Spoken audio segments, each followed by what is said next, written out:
تو اللہ تعالیٰ نے اس امت کو یہ دعوت کی محنت دی تو ان کا انعام بڑھا دیا.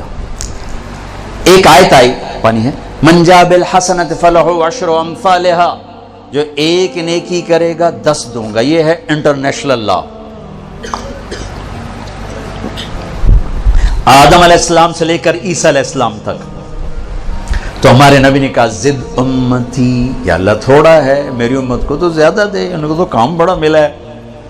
اچھا میرے حبیب من ذا الذی یقرض اللہ قرضا حسنا فیضاعف له اضعافا کثیرا، کون ہے جو مجھے قرضہ دے میں بڑھا کے کر دوں کئی گنا. عدد معلوم نہیں تو غیر معلوم سی چیز تھی. میرے نبی نے کہا یا اللہ زد امتی، تھوڑا اور زیادہ فرما. اللہ نے کہا چلو تیسری بات مثل الذین ينفقون اموالهم فی سبیل اللہ کمثل حبۃ انبتت 7 سنابل فی کل سنبلۃ 100 حبۃ واللہ یضاعف لمن یشاء واللہ واسع علیم. میرے حبیب ایک پہ 700، ایک پہ 10 اور ایک پہ 700، کتنا فرق ہے؟ پر قربان جاؤ اپنے نبی پر. انہوں نے فرمایا رب زد امتی، یا اللہ 700 بھی ٹھیک ہے تو کچھ اور زیادہ ہو جائے تو بڑی چنگی گل ہے.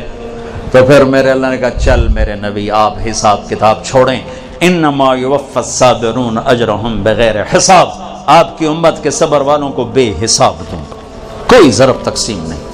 اجر بڑھا دیے گئے، اجر بڑھا دیے گئے. 2 نمازوں کے درمیان جتنے گناہ کیے معاف کر دیے گئے.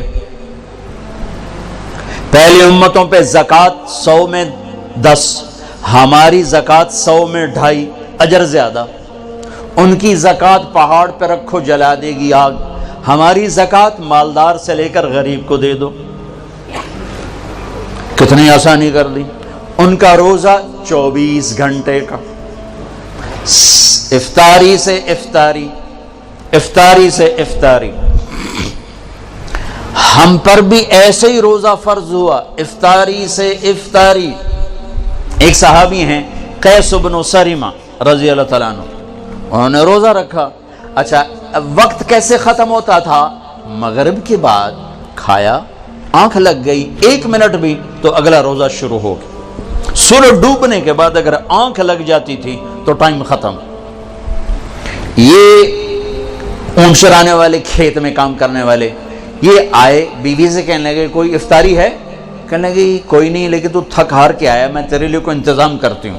وہ چلی گئی ان کے لیے کوئی افطاری ڈھونڈنے. ان کی آنکھ لگ گئی، وہ ان کو دیر ہو گئی، سورج ڈوب گیا. وہ آئیں، سورج ڈوب چکا تھا تو ان کا ہے ہلکت یا قیس، ہلے ارے قیس مارا گیا. تو ان کی آنکھ کھل گیا، کیا ہوا؟ کہا اگلا روزہ شروع ہو گیا. کہا اوئی اب کیا بنے گا؟ ظہر کی نماز میں تو ان کا برا حال، گر رہے. یا رسول اللہ، آپ نے پوچھا قیس کیا ہوا؟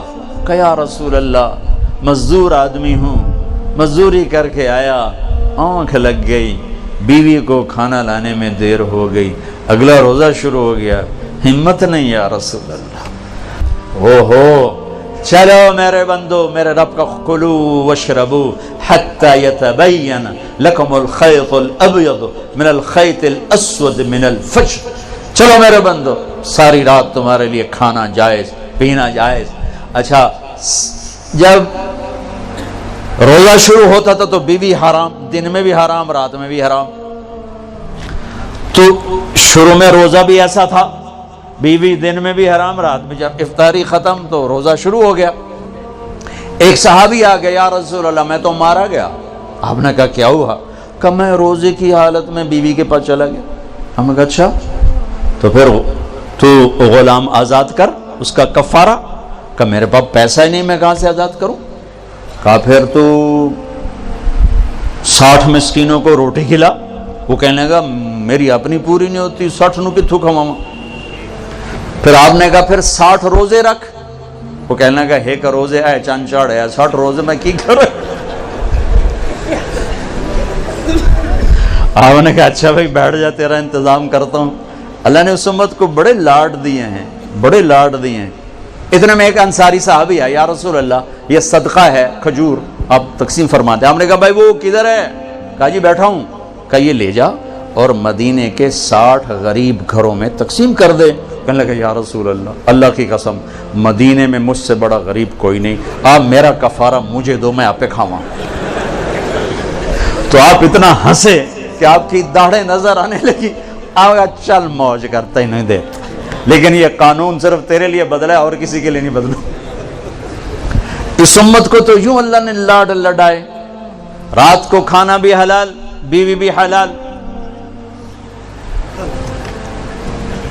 اور اجر بڑھا دیا۔ روزے تو سب پہ آئے، لیکن ان کا روزہ بڑا سخت، بول بھی نہیں سکتے۔ انی نذرت للرحمن صوما فلن اکلم اليوم انسیا فأتت به قومها تحمله قالوا یا مریم لقد جئت شیئا فریا یا اخت ہارون ما كان ابوک امرأ سوء وما كان امک بغیا فاشارت الیہ۔ جبریل کہہ رہے ہیں حضرت مریم سے یہ بچہ لے جا، عیسیٰ علیہ السلام۔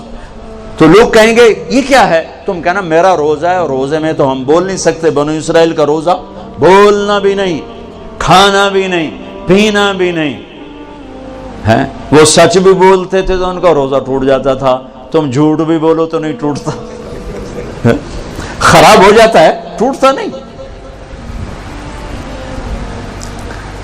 پھر ہمیں عجب نام دیا رمضان۔ رمضان کو رمضان کیوں کہتے ہیں؟ اللہ نے رمضان کے مہینے، روزے کے مہینے کا نام اللہ نے خود رکھا، باقی 11 مہینوں کے نام عربوں نے رکھے، اور رمضان کا نام اللہ نے رکھا۔ کیوں؟ کہ رمضان کا نام تو قرآن میں آ رہا ہے، محرم، صفر، ربیع الاول، ربیع الثانی، جمادی الاولی، جمادی الثانی، رجب، شعبان، شوال، ذوالقعدہ، ذوالحج، یہ نام تو قرآن میں نہیں ہے، لیکن شہر رمضان الذی انزل فیہ القرآن، رمضان قرآن میں ہے، اور قرآن کائنات کے پیدائش سے بھی پہلے لکھا گیا، لوح محفوظ پر لکھا گیا۔ ابھی عربوں چھوڑ، ابھی آدم کا وجود نہیں تھا، اور قرآن میں شہر رمضان آ گیا تھا۔ اسی نام کو اللہ نے روزے کے مہینے کے لیے چن کے رکھوایا، ایک مناسبت تھی اس وجہ سے۔ رمضان کہتے ہیں جل جانا، رمضان جل جانا، رمضان یرمض، جلنا، جلنا۔ تو رمضان کو رمضان کیوں کہا؟ اس میں جلنے کا معنی کیا ہے؟ اس میں جلنے کا معنی یہ ہے کہ 330 دن میں جو گناہ کیے تھے، پہلا روزہ رکھتے ہی گناہوں کو اللہ جلانے کا حکم دے دیتا ہے۔ دوسرا روزہ اور جل گئے، تیسرا روزہ اور جل گئے، چوتھا روزہ اور جل گئے، پانچواں روزہ اور جل گئے، 30ویں روزے 330 دن کے سارے گناہ جلا کے اللہ راکھ بنا کے اڑا دیتا ہے۔ جیسے سونا آگ سے نکل کے پاک کندن ہوتا ہے، ایسے ہی اللہ کا بندہ بندی رمضان کے بعد پاک کندن ہو کے باہر نکل آتا ہے۔ اس لیے اس کو کہتے ہیں رمضان، کہ اللہ اس میں گناہ جلاتا ہے، گناہوں کو جلاتا ہے۔ کسی امت کو لیلۃ القدر نہیں دی، ہمیں لیلۃ القدر دی۔ 21، 23، 25، 27، 29 کوئی ایک رات ہوگی، 27 فکس نہیں، کوئی ایک ہوگی، اور وہ ایک رات 1000 مہینے کی بندگی سے زیادہ بہتر۔ ایک آدمی 1000 مہینہ مصلی پہ کھڑا رہے اور ایک آدمی ایک رات جا کے گزار لے تو یہ اس سے بہتر ہے، برابر نہیں، بہتر، اس سے بہتر۔ اللہ نے چھپا دی تاکہ کوئی ناقدری کرے تو عذاب نہ آئے، چھپانے کا مقصد عذاب سے بچانا تھا۔ لیلۃ القدر ہو اور ادھر ناچ گانا ہو رہا ہو تو عذاب نہ اترتا تو اور کیا ہوتا؟ تو اللہ نے چھپا دیا تاکہ گناہ کر رہا ہے تو غفلت میں کر رہا ہے، اللہ کا قانون حرکت میں نہ آئے، اور طلب کرنے والوں کا اجر بڑھا دیا کہ 21 کو بھی جاگا، 23 کو بھی جاگا، 25 کو بھی جاگا، 27 کو بھی جاگا، 29 کو بھی جاگا۔ اور اب تو ویسے ہی رمضان کی راتیں بہت چھوٹی ہوں گی، چند گھنٹوں میں رات ختم ہو جائے گی، تو بڑے مزے ہیں۔ ایک رات اگر مل گئی تو 80 سال سے زیادہ کی بندگی کا اجر آپ کے کھاتے میں لکھا گیا۔ پہلی امتوں کو یہ رات نہیں ملی، ہمیں یہ رات ملی۔ پھر اللہ نے ہمیں تراویح کی نماز دی جو کسی امت کو نہیں دی، ہمیں دی، ہمیں دی۔ ہمارے نبی نے 3 دن پڑھی، اس کے بعد چوتھی رات سب بیٹھے ہوئے، حتیٰ کہ سحری کا وقت ہو گیا، آپ نہیں آئے، پھر فرمایا صبح میں دیکھ رہا تھا تمہارا شوق و ذوق، لیکن میں اس ڈر سے نہیں آیا کہیں تم پہ واجب نہ ہو جائے۔ میں قربان جو اپنے نبی کی محبت اور رحمت پر کہ میں چوتھے دن اس لیے نہیں آیا کہ تم پہ واجب نہ ہو جائے۔ اب آپ نے وہ کتنی پڑھی، اس کی تعداد کسی صحیح حدیث سے معلوم نہیں، ایک ضعیف حدیث میں آتا ہے 20 تراویح پڑھی آپ، لیکن حضرت عمر کا عمل اس تعداد کو متعین کرتا ہے۔ صدیقی دور میں تراویح لوگ پڑھتے تھے، ایک حافظ کے پیچھے 10، ایک کے پیچھے 20، ایک کے پیچھے 50، الگ الگ۔ عمر رضی اللہ تعالیٰ عنہ نے سب کو جمع کیا، ابی بن کعب کو امام بنایا اور 20 تراویح کو جاری فرمایا۔ اس دن سے لے کر آج تک حرمین 20 تراویح کے ساتھ روشن ہے، مزین ہے۔ چونکہ یہ اوکھی نماز تھی، اور خاص طور پر جیسی سحری ہم کھاتے ہیں، پہلے پکوڑے، اتو سموسے، اتو جلیبیاں، اتو کوئی کباب، کوئی پیس، اتو کوئی 7 اپ، ایس والی روح افزادی تباہی پھرنی، اور پھر پڑے ہوتے ہیں ہن ترابیاں کہ میں پڑھی ہے تو بندیاں طرح کھاتے آپ پہ ہی پڑھ سکنا، کھایا ہی وحشیوں کی طرح۔ جو افطاری پہ تباہی پھیرتے ہیں، سارے روزے کا مقصد ہی فوت ہو جاتا ہے۔ روزے کا مقصد ہے گندے، ایک تو اللہ کا امر ہے، جسم کے لیے جو روزے کا فائدہ ہے وہ جسم کو جلانا ہے، گندے فاضل چیزیں جو جمع ہو جاتی ہیں وہ بھوک اور پیاس سے جل جل جل جل پورا جسم صاف ہو جاتا ہے۔ لیکن ہم اتنا ٹھوکتے ہیں افطاری میں اس کے اندر، اور پھر سحری پہ پراٹھوں کی بھرمار، وہ الٹا مزید رمضان میں بیمار ہو جاتے ہیں۔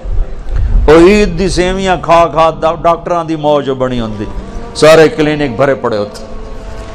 بھوکا رکھو اپنے آپ کو، بھوک محسوس کرو، پیاس محسوس کرو، پورا جسم دھل جائے گا، صاف ہو جائے گا۔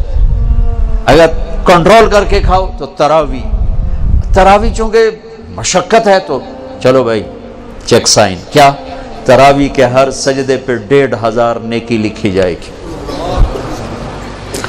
40 سجدے 60,000 نیکیاں لو۔ تراویح کے ہر سجدے پر جنت میں ایک گھر بنے گا جس کے 60,000 سونے چاندی کے دروازے ہوں گے، سرخ یاقوت کا۔ تراویح کے ہر سجدے پر جنت میں ایک درخت لگے گا جس کے نیچے 100 سال گھوڑا دوڑ سکتا ہے۔ اور آخری رات، روزے کی آخری رات، اللہ تعالیٰ اپنے فرشتوں سے فرمائے گا کیا بدلہ ہے اس مزدور کا جو کام پورا کر دے؟ فرشتے کہتے ہیں اللہ اس کی مزدوری دے دی جائے کہ پھر تم گواہ رہو رات کی تراویح اور دن کے روزے کے بدلے میں نے امت محمد کو معاف کر دیا، ان کے سارے گناہ معاف کر دیا۔ اور عید کی نماز پر فرشتے اترتے ہیں، گلیاں بھر جاتی ہیں، پکارتے ہیں چلو اپنے رب کی رحمت کی طرف۔ اور اللہ کہتا ہے آج جو دنیا کا مانگو گے تمہاری مسلط کو دیکھوں گا، جو آخرت کا مانگو گے سب کچھ تمہیں دوں گا، لیکن 4 آدمیوں کے بغیر، شراب پینے والا، ماں باپ کا نافرمان، رشتہ داروں سے توڑنے والا، لوگوں کے بارے میں کینہ اور بغض پالنے والا، اس کے علاوہ سب جاؤ جاؤ جاؤ۔ تو روزہ محبت کو بھڑکاتا ہے، آگ لگاتا ہے، چونکہ بھوک ایک آگ ہے، پیاس ایک آگ ہے جو آتش عشق کو بھڑکا۔ آج جیسے آتش عشق بھڑکتی ہے تو سارا وجود اس کی لپیٹ میں آتا ہے، روزہ آتش عشق ہے۔ پر ہمیں بھوک لگتی، مالدار لوگ اے سی میں پڑے رہتے ہیں، اور ویسے ہی 60-70% روزہ رکھتے ہی نہیں۔ اب تو ہمارے دیہاتوں میں کسی کو پتہ نہیں ہوتا رمضان ہے، کسی کو پتہ ہی نہیں ہوتا۔ تو شہروں میں اللہ تعالیٰ جزائے خیر دے پٹھانوں کو، سرحد کے علاقے میں چاہے کوئی کتنا ہی برا انسان ہے روزہ نہیں چھوڑے، روزہ ضرور رکھے، روزہ نہیں چھوڑتے، اللہ ان کو جزائے خیر۔ ان کی عورتیں بھی، ان کے مرد روزہ نہیں چھوڑتے۔ تو اللہ نے اس میں اعتکاف رکھا، ایک دن کا اعتکاف، 10 سال کی بے ریا عبادت سے افضل ایک دن کا اعتکاف، 3 خندق جہنم سے دوری۔ پر جو اعتکاف میں بیٹھے علماء سے پوچھیں ضرور، میں نے اعتکاف والوں میں سے 80% کا اعتکاف ٹوٹتا ہی دیکھا ہے۔ ایویں خیمے لا کے بیٹھ جاتے ہیں، پوچھتے ہے کوئی نہیں، پوچھ کے بیٹھنا جو بیٹھے۔ پھر ایک اللہ نے رکھا مالدار پر کہ غریبوں کی عید اچھی ہو جائے، ان کو فطر ادا کرو، صدقہ فطر ادا کرو۔ یہ کیا ہے؟ یہ غریب کی روٹی اچھی ہو جائے عید کے دن، اس کے بچے بھی خوش ہو جائیں۔ ہمارے عام طور پر گندم کے حساب سے، میں یہ اس لیے بیان کر رہا ہوں کہ میرا دوبارہ سفر اب انشاءاللہ عید پر ہوگا، ابھی جاؤں گا، میرا یورپ کا سفر ہے، پھر دوبارہ سفر ہے 3 ملکوں کا، اس کے بعد پھر رمضان کا سفر ہے، تو اب زندگی رہی تو عید پہ ملاقات ہوگی۔ تو یہ باتیں میں رمضان میں یہاں بتایا کرتا ہوں، لیکن مجھے لگتا ہے رمضان میں یہاں نہیں ہوگا، تو یہ ساری باتیں میں آپ کے سامنے عرض کر رہا ہوں۔ صدقہ فطر ہے، عام طور پر لوگ گندم کے حساب سے دیتے ہیں، جو آج کل میرے خیال میں 80 روپے بنتے ہیں۔ میں آپ کو اپنے نبی کا طریقہ بتاتا ہوں، اس پہ دو تو آپ کو اجر ملے گا۔ ہمارے نبی دیتے تھے صدقہ فطر کشمش کا اور کھجور کا، اور کشمش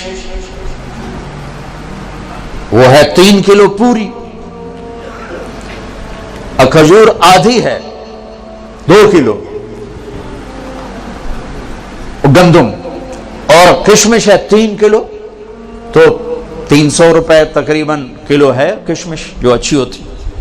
ایک آدمی کا صدقہ فطر 1000 کے قریب بن جاتا، یا کھجور کے حساب سے دو تو کم از کم ایک آدمی کا صدقہ فطر 300-400 روپے بن جاتا ہے۔